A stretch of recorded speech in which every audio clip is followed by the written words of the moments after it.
લક્ષ્ય ન્યૂઝ, એક નજર, એક લક્ષ્ય. ચૈત્ર માસમાં હાલ ઉત્તર વાહિની નર્મદા પરિક્રમાનું ખૂબ મહત્વ છે. હજારો શ્રદ્ધાળુઓ રોજે રોજ નર્મદા જિલ્લાના તિલકવાડા પાસે અને રામપુરા પાસેથી પરિક્રમા કરી ધન્યતા અનુભવી રહ્યા હોય ત્યારે ડભોઈ રહેતા અને વડોદરા જિલ્લા પંચાયત ઉપપ્રમુખ વકીલ અશ્વિનભાઈ પટેલ તાલુકાના જુદા જુદા ગામના 200 યુવાનો સાથે પરિક્રમા પૂર્ણ કરી હતી. સાથે તિલકવાડા પાસે ઘાટ ઉપર અકોટીના સંત કુબેર મહારાજની સાથે આરતી અને પરિક્રમા કરી ધન્યતા અનુભવી હતી.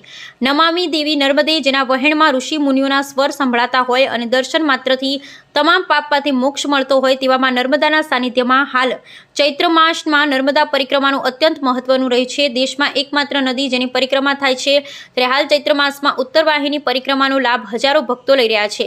ત્યારે વડોદરા જિલ્લા પંચાયત ઉપપ્રમુખ વકીલ અશ્વિનભાઈ પટેલ કે જેઓ હાલમાં જ મોટી બીમારીને લડત આપી પુનઃ યુવાન અનુભવી લોકો સેવામાં લાગ્યા છે ત્યારે ડભોઈ તાલુકા જુદા જુદા ગામના 200 યુવાનો સાથે 21 કિલોમીટર ચાલી પરિક્રમા પૂર્ણ કરી હતી. સ્વાસ્થ્યની દ્રષ્ટિએ તેઓએ જણાવ્યું હતું કે પરિક્રમા કરતા એક અલગ જ ઉર્જા મળે છે. ત્યારે તેમની સાથે સંત કુબેર મહારાજ અકોટીવાળા પણ પરિક્રમામાં જોડાયા હતા.